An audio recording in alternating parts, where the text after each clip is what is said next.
Good morning everyone. How are you? I hope you all are well. Welcome back. Today I am going to start chapter 9 and the topic of our chapter is Up You Go. यहाँ पे mountaineering के बारे में कि कैसे mountain पे वो लोग जाते हैं पहाड़ों पे और उन्हें क्या क्या डिफ़िकल्टीज फेस करनी होती हैं, तो वो ये बता रहे हैं।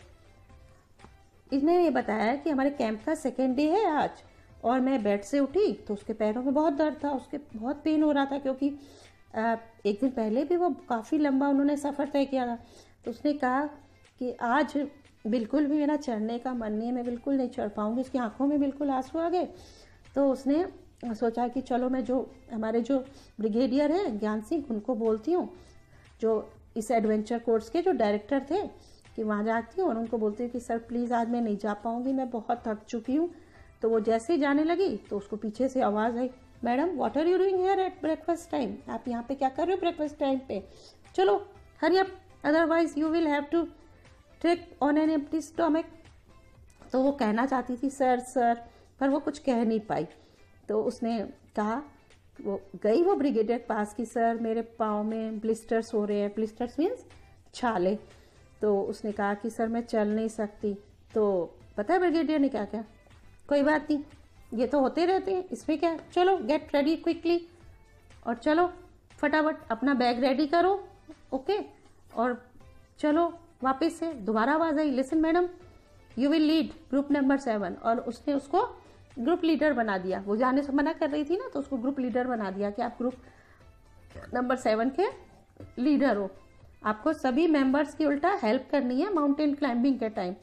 अब तो क्या करें, इसकी रेस्पॉन्सिबिलिटी बढ़ गई है ना। हम लोग भी ऐसा करते हैं ना, जब जो बच्चे क्लास में काम नहीं करते, आपने देखा होगा ना, उसको मॉनिटर बना देते हैं। जब मॉनिटर बना देते हैं तो उसको वर्क करने में बहुत मजा आता है। वो अपने आप को एकदम समझते हैं कि ओ मैं तो एकदम लीडर, जिसको बोलूंगा बैठ जाओ बैठ जाएंगे, जिसको बोलूंगा खड़े हो जाओ आएंगे, है ना। तो उसको लीडर बना दिया। अब वो क्या करे, तो उसको तो अब जाना ही था। तो आपको पता है कि ग्रुप लीडर की क्या क्या रेस्पॉन्सिबिलिटी होती है। आप कभी have you ever seen the mountain, कभी आपने माउंटेन देखा है या आपने कभी माउंटेन पे चढ़े हो? अगर चढ़े हो तो बताओ, what do you think about the path on the mountain? आप बता सकते हो कि माउंटेन के रास्ते कैसे होते हैं? देखा होगा ना आपने, बहुत टेढ़े मेढ़े पत्थर चारों तरफ ऐसे होते हैं। अब है अ बिग रेस्पॉन्सिबिलिटी। लीडर की क्या क्या रेस्पॉन्सिबिलिटी होती है? Help others in carrying their bag, let the group go ahead and keep to the last. पहले ग्रुप को बोलेंगी help those who can not climb properly, जो अच्छी तरह नहीं चल पा रहे हैं उनको क्या करेंगी, हेल्प करेंगी। Find a good place to stop and rest, एक अच्छी जगह प्लेस सर्च करेंगी जहाँ पे अगर उनके जो टीम के मेंबर है वो टायर्ड हो जाए तो वहाँ पे बैठे रेस्ट करें। And look after those who are not well, जो सही नहीं है, बीमार है या कोई प्रॉब्लम है उनको, तो उनकी देखभाल करेंगी। Arrange for food for the group, सारे ग्रुप के लिए फूड अरेंज कर लेंगी। तो इस तरह से तो I realise that there was a special kind of discipline here. I wondered whether the camp will still be fun now. अब ग्रुप नंबर 7, अब ग्रुप नंबर 7 की लीडर थी ना वो, तो उसमें कौन कौन सी गर्ल्स थी? असम की, मणिपुर की, मिजोरम, मेघालय, नागालैंड, है ना। और सिर्फ वहां पे उस ग्रुप पे एक यही टीचर थी जो केंद्रीय विद्यालय की थी। तो उसको बहुत खुशी हुई, उसने नए ग्रुप मेंबर से मिलते, हम भी हमारे स्कूल में कोई न्यू फ्रेंड न्यू एडमिशन आते हैं तो उनसे मिलके अच्छा लगता है ना। तो most of them could not speak Hindi well. वो लोग जो थे ना, तो जो दूसरी जगह से आए थे, वो लोग अच्छी तरह हिंदी बोल भी नहीं पा रहे थे। तो आई स्टिल फील बैड। लेकिन 21 डेज जब मैं उनके साथ रही तो उसने कहा कि I could not talk even once with कोडोम्बी from Mizoram. She spoke only Mizo, कह रही कि मैं कोडोम्बी की तरह बिल्कुल भी नहीं बोल पाई, है ना। What do you think about the responsibility of A group leader? Group leader has a lot of responsibility, है ना। अपने ग्रुप मेंबर्स के लिए बहुत रेस्पॉन्सिबिलिटी होती है। How would you feel if you were made a leader? आपको अगर लीडर बना दिया जाए तो कैसा फील होगा? हैप्पी, मजा आएगा ना, मॉनिटर बना देंगे। तो ऐसे ही what does a monitor in your class have to do? जो मॉनिटर होते हैं क्लास, उनको पूरी क्लास की देखभाल करनी होती है ना। नाउ क्रॉसिंग द रिवर, अब उनको एक रिवर को क्रॉस करना था, तो उन्होंने अपने साथ vitamin C, iron tablet, hot chocolate milk, है ना, ये सब ब्रेकफास्ट में लिया, और ताकि उनको काफ़ी स्ट्रेंथ आ जाए और उनको थोड़ी सी गर्मी मिले, है ना। डेली मॉर्निंग में उनका चेकअप होता था। और after an 8 kilometre track we reached a river. 8 kilometre चलने के बाद एक रिवर के पास पहुंचे, तो वहाँ पे एक थिक रोप थी, रिवर के ऊपर बंधी हुई थी, है ना, from one bank to other. जब हमें क्रॉस करना तो इस साइड से लेके दूसरे साइड तक एक रस्सी बंधी हुई थी, दोनों तरफ की रस्सी टाइटली फिक्स थी, है ना। And I was feeling nervous, बहुत वो नर्वस फील कर रही थी। लेकिन उसने सोचा, जब रस्सी उसके पास रोप आई तो उसने सोचा कि चलो ट्राई करती हूँ, मैं देखती हूँ चल के। तो उसने क्या किया, उसके जो इंस्ट्रक्टर था उसने उसको रस्सी को उसके कमर में बांधा, और एक हुक टाइप का होता है वो उसके इस पे बांध के और रस्सी पे लटका दिया। और आपने देखा होगा कि वो जो रस्सी होती है वो एकदम टाइट कमर पे बांध के वो एकदम खिंचती चली जाती है उस पे, है ना। ये एक तरह से एक एडवेंचरस एक्टिविटी है। तो इस तरह से वो रिवर क्रॉस कर गई। Walking through the icy water he went to the other side. वो लोग दूसरी जगह पहुंच गए, है ना। Everyone was pushing each other too. सभी लोग एक दूसरे को पुश करते कि चलो चलो तुम पहले चलो, तुम पहले चलो, है ना। तो लेकिन जस्ट देन आवर इंस्ट्रक्टर, उस समय उसका जो इंस्ट्रक्टर था वो उसके पास आया और उसके हाथ में स्लिंग दे दी, रोप दे दी। तो क्या करना था, अब जाना ही था। जब टीचर बोलेगा नहीं ये काम करना है तो करना ही पड़ेगा ना। तो उसको डर तो लग ही रहा था, है ना। तो उन्होंने बहुत तेज उसको बुलाया। तो लड़कियां और जो थी उन्होंने कहा चीयर्स मैम, चीयर्स मैम। तो उन्होंने उसको वाटर में पुश कर दिया। तो जब वो वहाँ गई तो उसके जो पैर थे वो एकदम जम गए थे। वहाँ वाटर भी बहुत कोल्ड था, उसके एकदम दांत किटकिटाने लग गए। जब ज़्यादा ठंड होती है तो आप देखते हो ना कैसे दांत भी किटकिटाने लगते हैं, कांपने भी लगते हैं।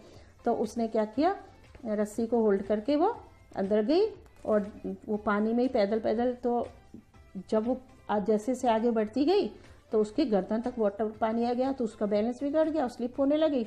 तो बहुत डर गई। तो उसने कहा कि चिल्लाने लगी कि बचाओ बचाओ बचाओ मुझे। सोची कि कोई तो मुझे बचाएगा, लेकिन कोई नहीं आया। तो उसने अपनी रोप को होल्ड करके रखा, पकड़ के रखा, और धीरे धीरे अपने आप को उसने मैनेज किया और आगे बढ़ती गई, आगे बढ़ती गई, और लास्ट में वो वाटर क्रॉस कर ली। और वो बहुत खुश थी। Happiness on finishing a challenging task. वो अपना टास्क कंप्लीट करके बहुत खुश थी। आपको अगर कोई काम मिलता है तो आप वर्क अपना कंप्लीट करके खुश होते हैं ना, ओह थैंक गॉड मेरा वर्क कंप्लीट हो गया, है ना। खुश होते हैं ना हम अपना वर्क कंप्लीट करके। Now rock climbing. Rock climbing means पहाड़ों पे, चट्टानों पे चलना। उसके बाद उसने बताया कि उन्हें 15 किलोमीटर क्लाइंब करके जाना था टेकला विलेज। वो 1600 मीटर हाइट थी उसकी, है ना। उनका जो वो कह रही कि अपना हमारा जो रक्सेक बैग था, बैग लेदर का होता है जो वो लोग पीठ पे लगाते हैं, उसमें अपना सारा इमरजेंसी जो सामान जो उनको माउंटेनियरिंग में चाहिए होता है। कोई बार बार पहाड़ से थोड़ी नीचे उतरेंगे कि अब हम वाटर बॉटल लेने जा रहे हैं, अब हम अपना ये लेने जा रहे हैं। तो वो लोग अपने जो बैग में होता है ना, वो food packets, water bottle, rope, hook, plastic sheet, diary, torch, towel, soap, wind cheater, whistle, glucose, सारी चीजें वो लोग लेके चलते हैं ना, फ्रूट्स, वेजिटेबल्स। तो इस तरह से उनको अपना सारी चीज माउंटेनियरिंग के टाइम अपनी सारी चीजें अरेंज करके चलनी पड़ती हैं। ओके, नाउ ए रोप अराउंड हिज वेस्ट। उस तरह आप देखो पिक्चर में आपको माउंटेन में आपको दिख रहा है ना ये कैसे चलते हैं। तो उसने बताया कि ऐसे से हमें वेस्ट पे रस्सी को वैसे ही बांधा, है ना। और जब वो ऊपर चढ़ने लगे तो उसने कहा कि फर्स्ट स्टेप रखा तो ऐसा लगा उसको कि मैं फिसली कि अब मैं गिर जाऊंगी। तो उसने अचानक से बनाया आवाज उसको सुनाई दी, keep your back straight, don't bend. अपने बैक को स्ट्रेट रखो, बेंड मत करो, है ना। और अपनी बॉडी को 90 डिग्री एंगल पे रखो। जब भी हम क्लाइंबिंग करते हैं तो उसने बताया कि अपनी बॉडी को 90 डिग्री एंगल पे रखना चाहिए, कीपिंग दिस इन माइंड। तो उसने कहा कि अब माइंड में बात अपनी रखो। और उसके बाद वो रस्सी को यूज करके वो लोग ऊपर गए। बहुत पहले तो डर रहे थे लेकिन बाद में बिल्कुल भी नहीं डरे। अ फनी इंसिडेंट, इवनिंग, शाम का टाइम था। खुंडम्बी जो थी बहुत भूखा फील कर रही थी, उसको बहुत भूख लग रही थी, खाने को कुछ नहीं था। तो उसने सोचा कि एक फील्ड में जाती हूँ, वहाँ से उसने 2 कुकम्बर्स, है ना, खीरे उसने तोड़ लिए वहाँ पे। और आ गई तो उसने देखा कि जस्ट एक औरत उसके पीछे पीछे आई, उसका बैग पकड़ ली और कुछ कुछ बोलने लगी अपनी लैंग्वेज में। हम तो इसने बताया कि हम लोग तो कुछ भी नहीं समझ सके, लेकिन जो खंडोबी थी वो उसकी लैंग्वेज समझने की कोशिश कर रही थी, है ना। तो जब वो उसकी कोशिश कर रही थी तो नहीं समझ पाई उसने। फिर उसने बताया, उसको हाथ जोड़ी, है ना, और उनसे माफ़ी मांगी कि भाई मुझे माफ़ कर दो, मैंने आपके कुकम्बर्स लिए वहाँ से।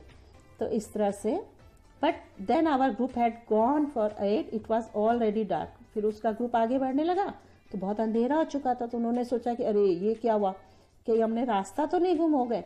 Now we were really scared, वो बहुत डर गए थे, उनको कुछ भी नहीं दिख रहा था। फिर उन्होंने अपना टॉर्च निकाला, उन्होंने देखना शुरू किया इधर उधर, है ना। तो उसने खंडोबी के हाथ को बहुत टाइटली पकड़ लिया और बहुत जोर से चिल्लाई, where are you all, can you hear me, कहाँ हो तुम लोग, क्या तुम लोग मुझे सुन सकते हो, है ना, मेरी वॉइस आ रही है क्या। तो उन लोगों ने क्या किया, कुछ ने उन्होंने विसल बजाना स्टार्ट कर दिया, टॉर्च की फ्लैशेज इधर उधर डालने लग गई। तो ग्रुप ने नोटिस किया कि हम लोग मिस हो गए। तो अचानक उनको कुछ विसल्स की आवाज़ सुनाई दी, कुछ सिग्नल। उन्होंने समझा, we held each other's hand tightly, हम लोगों ने एक दूसरे का हाथ टाइटली पकड़ लिया एंड वेट करने लगे। खंडोबी felt that we should keep talking, she started singing a Mizo song. खंडोबी ने क्या किया, एक बहुत तेज आवाज में मीजो गाना स्टार्ट शुरू कर दिया। After some time we saw them coming towards us, उसने लास्ट में उन्होंने कुछ टाइम के बाद देखा कि सामने से कुछ और लोग आ रहे। तो वो उनके ग्रुप के थे और उन लोगों ने फिर अपने ग्रुप को ज्वाइन कर लिया। तो आपको क्या लगता है कि खंडोबी जो थी वो बहुत तेज तेज गाना क्यों गाने लगी, बताओ। क्योंकि मान लो हम कहीं गुम हो जाते हैं, हमें कोई नहीं मिलता है, मेरे जो साथ के पार्टनर हैं, फ्रेंड्स हैं, तो हमें उनको तेज तेज इसलिए गा रही थी कि उसे गाने की आवाज़ सुन के हो सकता है उसकी गाने के बाद उनके फ्रेंड्स तक पहुंचे और वो उसको ढूंढते में आ जाए। तो खंडोबी may have wanted to send some message, वो अपने टीम को कुछ मैसेज देना चाहती थी, तो इसलिए उसने एक जोर जोर से गाना शुरू कर दिया। क्योंकि singing a song was a good way to send audible signals, है ना। नाउ स्पेशल गेस्ट, उसके बाद डिनर हुआ, डिनर के बाद हमें एक स्पेशल गेस्ट मिला। और क्या नाम था उस गेस्ट का, बचेंद्री पाल। कब की बात है, 15 फरवरी 1984। She had just been selected as a part of the team to climb Mount Everest. तो she had come to seek the blessings of Brigadier Gyan Singh. It was a happy evening. We were all singing. Bachendri भी उनके साथ dance join किया, उनके साथ singing करी, dancing करी। और उन लोगों ने कौन सा सॉन्ग गाया, फेमस पहाड़ी सॉन्ग, बिडू पाको बारह मासो, कफल पाको चटा मेरी चैला, इस तरह से उन्होंने एक सॉन्ग गाया। आपको पता है ये बचेंद्री जो थी ये फर्स्ट इंडियन वुमेन थी जो माउंट एवरेस्ट पे पहुंची। Okay, camp in the snow. अब 18 फरवरी की बात है, सारे 2134 मीटर हाइट पर थे।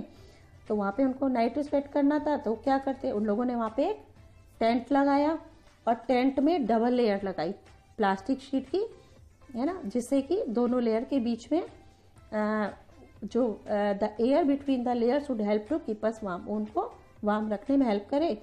और उन्होंने क्या किया, टेंट के चारों तरफ थोड़े से गड्ढे खोद दिए, है ना, वहाँ पे we dug a drain around the tent, ताकि कोई जो कीड़े मकोड़े या इंसेक्ट्स वगैरह वो वहाँ टेंट में नहीं आ पाए। We were feeling very hungry, अब वो लोग बहुत, उनको भूख लग रही थी। तो उन लोगों ने we collected some firewood and stones, उन्होंने कुछ फायर वुड कलेक्ट किया, स्टोन्स कलेक्ट किया और एक चूल्हा बनाया और उस पर कुछ खाना कुक किया। खाना खाने के बाद we collected all the waste in a bag to clean the camp site, उन्होंने जितना भी खाने के बाद जो गार्बेज था उसको कलेक्ट किया और कैंप वाले साइट को क्लीन कर दिया। आप लोग को भी स्कूल में कहा जाता है ना कि अपना लंच बॉक्स करते हो तो अपना पेपर वगैरह या जो गार्बेज आपका पेंसिल का कुछ भी होता है वो आपको डस्टबिन में थ्रो करना होता है। तो soon we got into our sleeping bag, है ना। उसके बाद वो लोग क्या किए, सो गए। उनका जो बैग होता है वो सॉफ्ट फेदर्स का बना हुआ होता है, जो उनको वो रखने में उनकी हेल्प करता है। इतनी ऊंची माउंटेनियरिंग करके सभी थक चुके थे, तो सभी लोग सो गए। नेक्स्ट मॉर्निंग फिर वो लोग जागे और उन्होंने देखा, oh wow, it was snowing, ये तो बर्फ हो रही है। White soft fluffy snowflakes but gently falling, अरे छोटे छोटे स्नोफॉल कर रहे हैं। Wow, it's was so beautiful. The plants, the trees, the grass, mountains, सारी चीजें ऐसी वाइट वाइट कलर की हो गई हैं।